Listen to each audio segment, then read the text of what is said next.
तो मेरे प्यारे साथियों, आरआरबी ग्रुप डी एग्जाम 2025 14 दिसंबर फर्स्ट शिफ्ट के क्वेश्चंस का हम लोग एनालिसिस करने वाले हैं। जितने भी क्वेश्चंस हमने लिए 100% एक्यूरेट और ऑथेंटिक्स क्वेश्चंस हैं। अगर आपका भी एग्जाम आने वाले शिफ्ट्सों में है तो प्लीज इस वीडियो को शुरू से लेकर अंत तक देखिएगा। 100% हेल्पफुल साबित होगा। तो चलिए अब हम लोग वीडियो को शुरू करते हैं। आज के फर्स्ट शिफ्ट में जो क्वेश्चन आया था, वो पहला क्वेश्चन था मेजर ध्यानचंद खेल रत्न पुरस्कार 2025 इनमें से किसे दिया गया। देखिए एग्जैक्ट यही ऑप्शंस भी थे मेरे प्यारे साथियों। क्या मनु भाकर, क्या नीरज चोपड़ा, क्या पीवी सिंधु, क्या रोहित शर्मा। तो देखिए मेजर ध्यानचंद खेल रत्न पुरस्कार, ये जो ऑप्शंस दिए गए हैं, इन ऑप्शंस के अकॉर्डिंग मनु भाकर इसका सही जवाब हो जाएगा। तो कितने लोगों को मिला है, किनको किस किस क्षेत्र में मिला है, तो चलिए अब हम उन चीज़ों को भी जान लेते हैं। तो देखिए मनु भाकर जो ऑप्शंस में थे, वो शूटिंग के लिए उनको दिया गया है। पेरिस ओलंपिक में कांस्य पदक इन्होंने जीता था। तो मनु भाकर जो कि शूटिंग के क्षेत्र में इनको दिया गया। एक डी गुकेश को दिया गया है जो कि शतरंज के क्षेत्र में दिया गया है। ठीक है, विश्व शतरंज 2024 में ये स्वर्ण पदक जीते थे। उसके बाद एक हरमनप्रीत सिंह को मिला है जो कि हॉकी के क्षेत्र से संबंध रखते हैं और पेरिस ओलंपिक 2024 में कांस्य, एशियाई खेल 2023 में स्वर्ण ये जीत चुके हैं। उसके बाद मेरे प्यारे साथियों एक प्रवीण कुमार को भी मिला है और प्रवीण कुमार को पैरा एथलेटिक्स के लिए मिला है। ठीक है, पैरा ओलंपिक में उन्होंने स्वर्ण पदक हासिल किया था।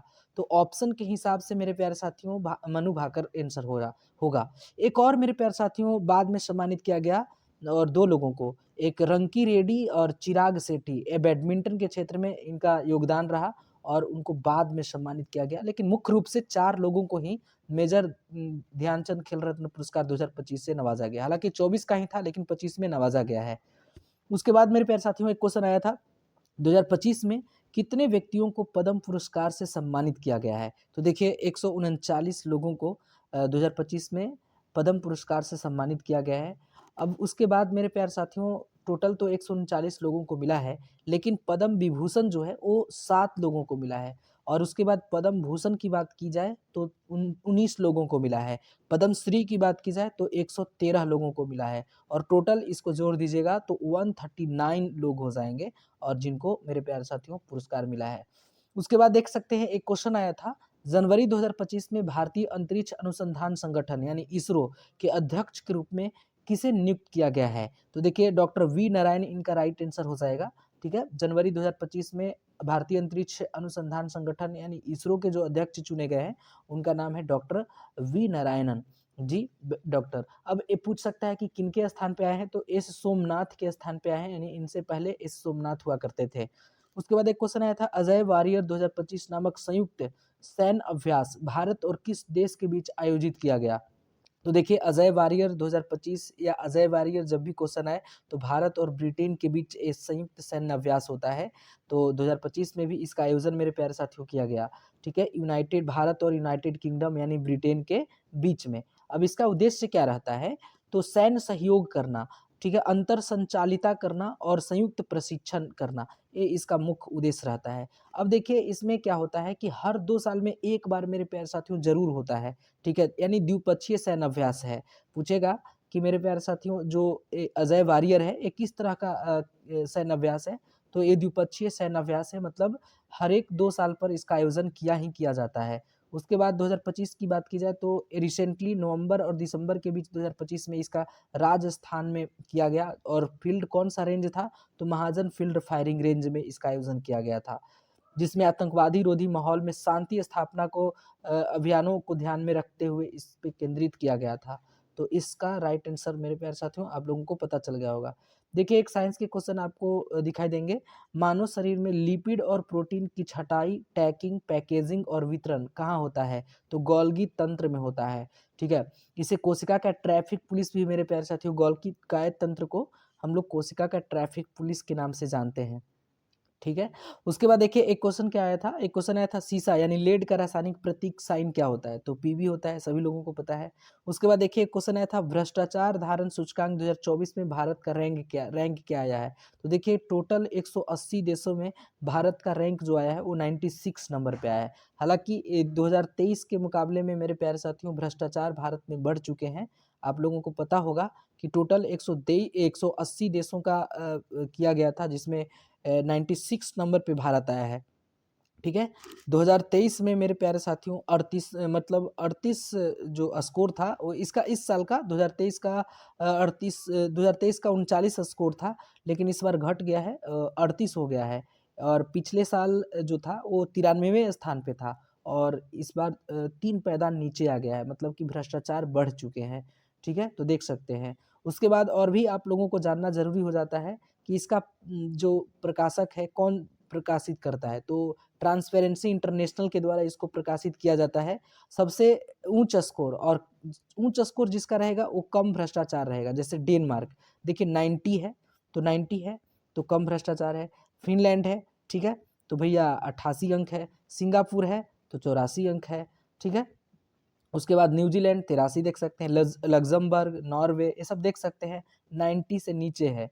तो ये मतलब उच्च स्कोर है और कम भ्रष्टाचार होगा। उसके बाद सबसे ज़्यादा भ्रष्टाचार देख सकते हैं, तो सबसे 10 सबसे अधिक भ्रष्ट देश 2024 सीपीआई के अनुसार। कम स्कोर है, अधिक भ्रष्टाचार है। जैसे 9 अंक, अब 9 अंक आया है तो समझ सकते हैं 9 अंक आया है तो मेरे प्यारे साथियों ये भ्रष्ट भ्रष्ट हो गया, ठीक है।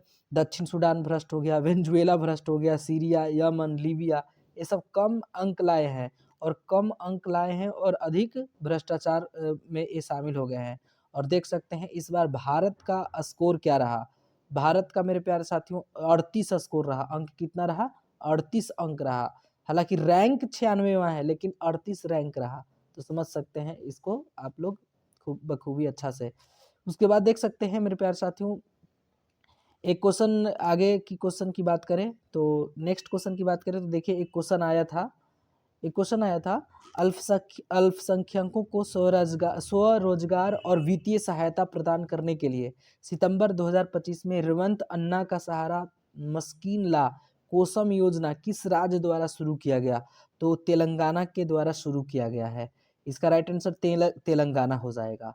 उसके बाद एक क्वेश्चन आया था 26 जून 2025 को निम्नलिखित में से किस संस्था ने अपना 80वां स्थापना दिवस मनाया? तो देखिए ऑप्शंस थे अंतर्राष्ट्रीय मुद्रा कोष, विश्व बैंक, संयुक्त राष्ट्र संगठन, नाटो। तो मेरे प्यारे साथियों 26 जून 2025 को, ठीक है, ठीक है, तो 26 जून देखिए ये जो संयुक्त राष्ट्र संगठन है यूएनओ, मेरे प्यारे साथियों सबसे पहले इस 26 जून को ही इसको मतलब वो किया गया था, दस्तखत किया गया था, साइन किया गया था, ठीक है। तो इस ऑप्शन के हिसाब से ऑप्शन नंबर सी इसका राइट आंसर हो जाएगा, क्योंकि देखिए यूएनओ की जो हस्ताक्षर किए गए थे उस पे तो 26 जून 1945 को हस्ताक्षर किया गया था। स्थान सैन फ्रांसिस्को संयुक्त राज्य अमेरिका अमेरिका में। लेकिन लागू की अगर बात की जाए तो 24 अक्टूबर 1945 को लागू हुआ था। लेकिन ऑप्शन में 26 जून वाला पूछा तो यूएन था और यूएनओ इसका राइट आंसर हो जाता। ऑप्शन नंबर सी अगर आप सही किए हैं तो सही आपका हो जाएगा। उसके बाद देख सकते हैं मेरे प्यारे साथियों उसके बाद नेक्स्ट क्वेश्चन की बात करें तो देखिए एक क्वेश्चन आया था सुप्रीम कोर्ट ने हाल ही में मई 2025 में न्यायिक सेवा में प्रवेश के लिए वकालत के कितने साल के अनुभव को फिर से अनिवार्य कर दिया है? तो देखिए सुप्रीम कोर्ट ने हाल ही में एक न्यायिक सेवा में प्रवेश के लिए वकालत के 3 वर्षों के लिए इसको अनुभव को अनिवार्य कर दिया है। तो 3 वर्ष इसका राइट आंसर हो जाएगा। उसके बाद एक क्वेश्चन आया था चिप्स को ऑक्सीकृत होने से बचाने के लिए चिप्स के पैकेट में कौन सा गैस भरा जाता है या क्या भरा जाता है? तो देखिए नाइट्रोजन गैस को भरा जाता है, चूँकि ऑक्सीजन से ऑक्सीकृत होकर भोजन खराब ना हो इसके लिए उसमें से ऑक्सीजन को निकाल करके नाइट्रोजन गैस को उसमें भर दिया जाता है। उसके बाद मेरे प्यारे साथियों देखिए एक क्वेश्चन क्या आया था जिसके ऑप्शंस भी हमें 100% एक्यूरेट मिले हैं। निम्नलिखित में से कौन-सा केंद्रीय तंत्रिका का भाग है? क्या वो मेरुरज्जु है? क्या स्पाइनल तंत्रिका है? क्या कपाल तंत्रिका है? क्या एक और ऑप्शन दिया था एक ऑप्शन मेरे प्यारे साथियों देख सकते हैं क्या वो स्वायत्ता तंत्रिका है? तो इसका आप लोग जानते हैं सही जवाब हो जाएगा इसका मेरे प्यारे साथियों ऑप्शन नंबर ए मेरुरज्जु इसका हो जाएगा, ठीक है। केंद्रीय तंत्रिका का तंत्र मेरुरज्जु को कहा जाता है, ठीक है। ऐसे तो बहुत सारे भाग हैं लेकिन ऑप्शन में मेरुरज्जु ही दिया हुआ था। देखिए क्वेश्चन है किसी पदार्थ के कणों की गति के कारण दूसरे पदार्थ में अपने आप मिल जाना क्या कहलाता है? तो मिश्रण यानी डिफ्यूजन कहलाता है। किसी भी पदार्थ के कणों में गति के कारण दूसरे पदार्थ में अगर मिल जाता है कुछ चीज़ तो उसको मिश्रण यानी डिफ्यूजन कहेंगे, ठीक है। उसके बाद देखिए एक क्वेश्चन आया था अमीबा में जनन के दौरान कोशिकाएं किस प्रकार विभाजित होती है? तो विखंडन यानी द्विखंडित हो जाती हैं, विखंडन द्वारा विभाजित होती हैं। आप सभी लोगों को पता होगा अमीबा में विभाजन द्विखंडन यानी बाइनरी फिजन नामक एक अलैंगिक विधि से होता है, जिसमें पहले केंद्रक लंबा होकर विभाजित होता है और फिर कोशिका द्रव में बदल जाता है। ठीक उसके बाद कोशिका द्रव विभाजित होता है, तो द्विखंडन इसका सही जवाब हो जाएगा। उसके बाद देखिए एक क्वेश्चन मेरे प्यारे साथियों आया था, अल्ट्रासाउंड का प्रयोग वो जो है उद्योग में क्यों किया जाता है या किस उद्देश्य से किया जाता है? तो देखिए अल्ट्रासाउंड का उपयोग जो है उद्योगों में दरारों के बीच मतलब धातुओं के बीच दरार जो होते हैं उसको पता लगाने के लिए किया जाता है और बहुत सारे रीज़न्स हैं जिसके लिए उद्योगों में इसका प्रयोग किया जाता है। जैसे अल्ट्रासाउंड का प्रयोग सामग्री परीक्षण के लिए भी किया जाता है, दोष को पता लगाने के लिए, सफाई यानी धातु इलेक्ट्रॉनिक्स, वेल्डिंग, प्लास्टिक वस्त्र, मिश्रण, निष्कर्षण, खुदाई, दवा और विनिर्माण प्रक्रियाओं को बेहतर बनाने में होता है, जिसमें गुणवत्ता बढ़ती है और लागत घटती है। यह अदृश्य दरारों का पता लगाने के लिए एक रासायनिक प्रक्रियाओं को मेरे प्यारे साथियों तेज करने और तेलीय गैसीय क्षेत्रों को उत्पादन बढ़ाने के लिए इसका प्रयोग किया जाता है। तो देख सकते हैं इस तरह के प्रयोग किए जाते हैं फैक्ट्रियों में अल्ट्रासाउंड के लिए। उसके बाद एक क्वेश्चन आया था, देख सकते हैं कैल्शियम कार्बोनेट को गर्म करने पर कैल्शियम ऑक्साइड और कार्बन डाइऑक्साइड बनने की अवक्रिया क्या कहलाती है? तो अपघटन अवक्रिया कहलाती है। इसका सही जवाब अपघटन अवक्रिया हो जाएगा। उसके बाद मेरे प्यारे साथियों क्वेश्चन आया था, द्रव्यमान संरक्षण का नियम निम्नलिखित में से किसके द्वारा दिया गया? तो एंटोनियो लेवोजियर के द्वारा दिया गया था। इनका कहना था कि मतलब द्रव्यमान संरक्षण का नियम क्या बताता है? तो मेरे प्यारे साथियों सबसे पहले समझिए कि फ्रांस के रहने वाले थे एंटोनियो लेवोजियर, ठीक है? और 1789 में इन्होंने द्रव्यमान संरक्षण के नियम को दिया था और इनके अनुसार क्या था कि किसी भी रासायनिक अभिक्रिया में द्रव्यमान न तो बनाया जा सकता है और ना ही इसको नष्ट किया जा सकता है। यह केवल एक रूप से दूसरे रूप में क्या होगा? बदलेगा। तो मेरे प्यारे साथियों आज के लिए हमारे पास इतना ही क्वेश्चंस मिल पाए हैं हमें। तो अगर आपके भी एग्ज़ाम आने वाले शिफ्ट्सों में है तो प्लीज़ इस वीडियो को शुरू से लेकर अंत तक देख जाइएगा और जितने भी हम एनालिसिस करवाते हैं सबके सब वीडियोज़ देख जाइएगा। 100% कुछ क्वेश्चंस हैं जो कि रिपीट हो रहे हैं, रिपीटेड है।